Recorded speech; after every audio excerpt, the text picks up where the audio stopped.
Hey everybody, welcome back to A Brief on Grief. Today I wanted to talk about saying no. um, at first you might think, how does this apply? But it most definitely applies. I know in my own life it applies to this topic of grief and loss. And I mean, really, it does because it's a human nature to reach out for connection, to reach out to ask people, to ask questions, to try to instigate stuff, to try to create stuff and do stuff. But when we do that, we don't always get what we were hoping in return. So, say you wanted to meet up with a friend and it doesn't work out. Say you ask somebody for something, some help, and they're not able to help you, so that's a no. Or even as I got grounded in the last couple of days, it's not only hearing no from people specifically, but hearing no from the universe. So if there's something in your life that you're excited about, looking forward to, that you're trying to create, or something that you see as falling into place for you, and all of a sudden it doesn't, that can feel like a no from the universe. And I know I'm realizing and grounding in that on and off the last few months, but really in the last couple days, about that's a source of grief, of course, right? Again, like loss, you have grief with any loss, and a loss is basically something like it's a bid for connection. When you're reaching out and asking something, whether it's from the universe for something or from somebody, it's a bit of connection, or it's and you have an idea of something that you're hoping to do, connect with somebody or create something in the world. And when that doesn't work out, that's kind of that failed bid of connection, that cut off option to something maybe that you were trying to create or that you desired. And so that's a loss. So of course there's grief in it.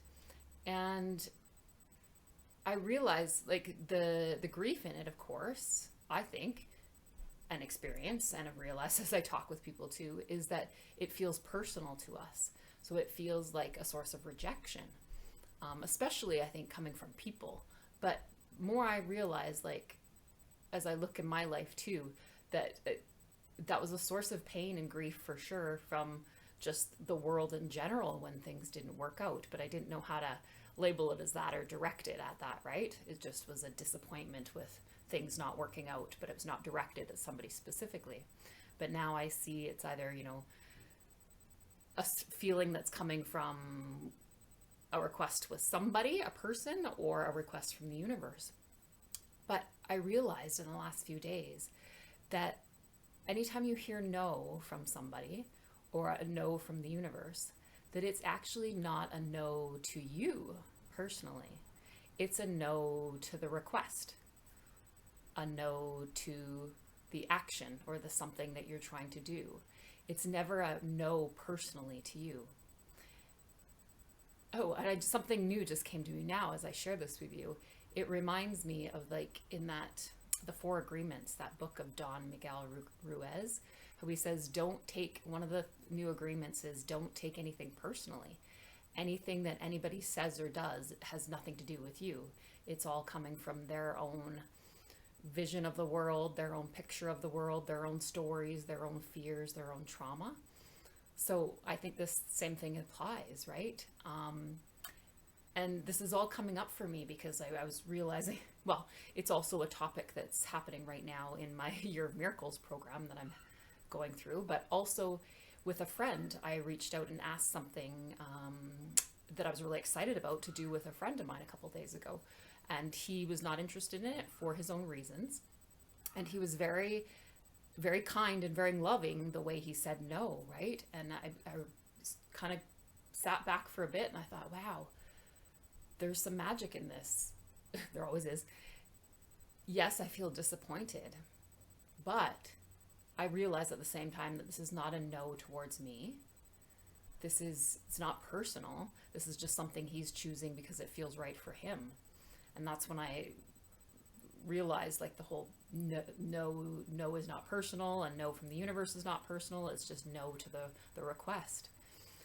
And I thought, wow, this is very different than the way I may have responded to a no a couple years ago, right? And I got to sit back and feel like the difference of how I've been able to respond differently to that, but also how he communicated that no to me was a huge factor too. And then I thought, there's an art to this. There's an art to giving and receiving a no. So, and that, the inspiration, I was like, oh, I'm going to do my next video on this. So here I am. But there truly is an art to saying no. And again, like with anything, when there's love attached to it, it's foolproof. And it reminds me of several months ago, I got grounded in, and I've really been experimenting with this way of being in the relationships in my life right now. When there's a conversation or a discord between two people, or a situation where somebody's asking something from me and I want to say no, or I'm asking something from them and they say no to me, it when I receive it with love, so not only love for myself, but love for the other person and compassion, right? So that I can see the other side of it and I can see my side of it. And I coined that term, the compassion worth sandwich, because I realized, and as I've used it many times over the last few months and used it in this specific situation a couple of days ago, I realized, yeah, it's just this lovely like circle of love back and forth. Like if you're able to receive something disappointing with love and understanding, and it's not only about the other person, it's also for yourself. And that's key for me, because for my whole life, I was so good at portraying that compassion for another person when something didn't work out, or when they had to say no to me, or whatever, right? Because I could see the other side of it. They would share what was going on for them. And I was like, great. I understand. But I still had that pain in my heart. And that's what was missing, is that I didn't have that compassion and worth for myself, really. I didn't give myself the permission to feel upset about it and to process that upset, right? I felt like if I understood and could see why the people were saying no, and why whatever I was trying to that I wanted to happen didn't happen, if I could see that, then why would I be upset about it? And I think I used to judge myself for being upset and disappointed and for grieving that the loss of that, whatever I was hoping for, didn't work out. So I think that's the some of the pain that built up in me over years, is that I was extending that compassion, that love outwards, but not inwards. And now I'm seeing the difference, right? When I have something not happen that I'm hoping to happen, or I have somebody say no, I use that compassion worth sandwich to receive that from them, right? So in my words, I'm able to express it to them, but I'm also expressing it to myself, and also to myself in words to them. So I'm able to say, oh, that's too bad. That, it would have been great. Or I feel disappointed, but I totally understand. Like, I see where you're coming from, and you be true to you, right? You choose what's right for you. And it's just amazing to feel grounded in that kind of space, to be able to realize that I can have the compassion and love for the other person, speak that in my words in an interaction at that time, but to still have that compassion and worth and love come back to myself for any grief that I might be feeling about the situation.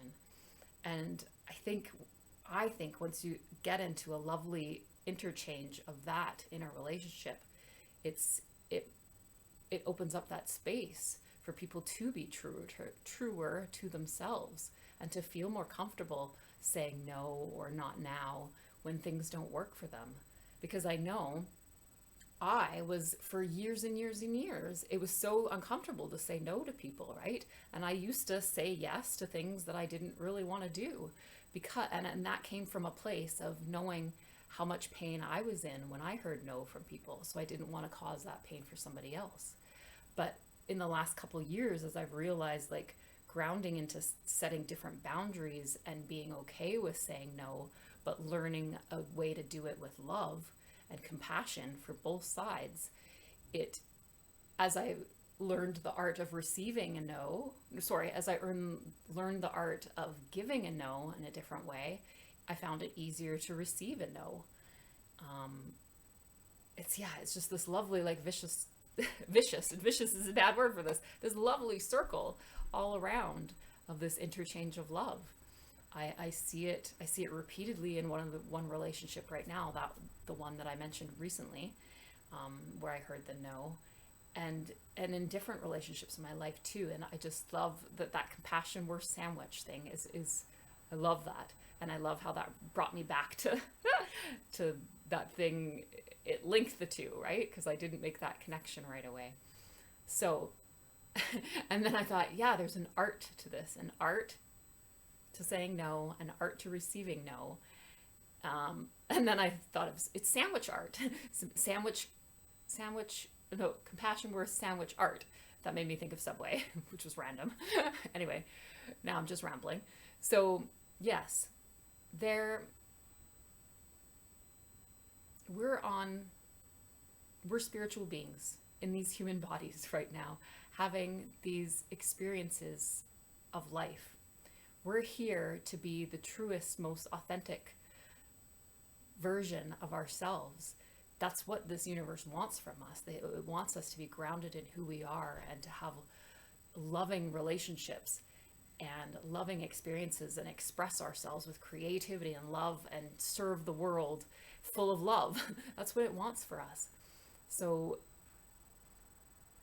learning how to be truer to ourselves means that we have to say no sometimes, and we have to receive no's if we want to honor, and if we want to honor that other people around us need to be authentic to themselves as well. So, but again, there's grief in hearing no. There's grief when things don't work out the way you want. So to honor that for yourself, again, like I said, you allow that grief and that energy to move. It naturally moves through you, and it gets replaced with that love. So when you give that love to yourself, you can naturally give it to somebody else, even if something is not working out the way you want. So it really, again, it's a recipe for more love. Grieving honestly and lovingly with yourself is a recipe for more love for you and for everybody and for this whole world. So yes, let's learn how to say no in a more loving way, receive no in a more loving way, which is always a yes, a true loving yes to us. Okay, everybody, I'll see you next time.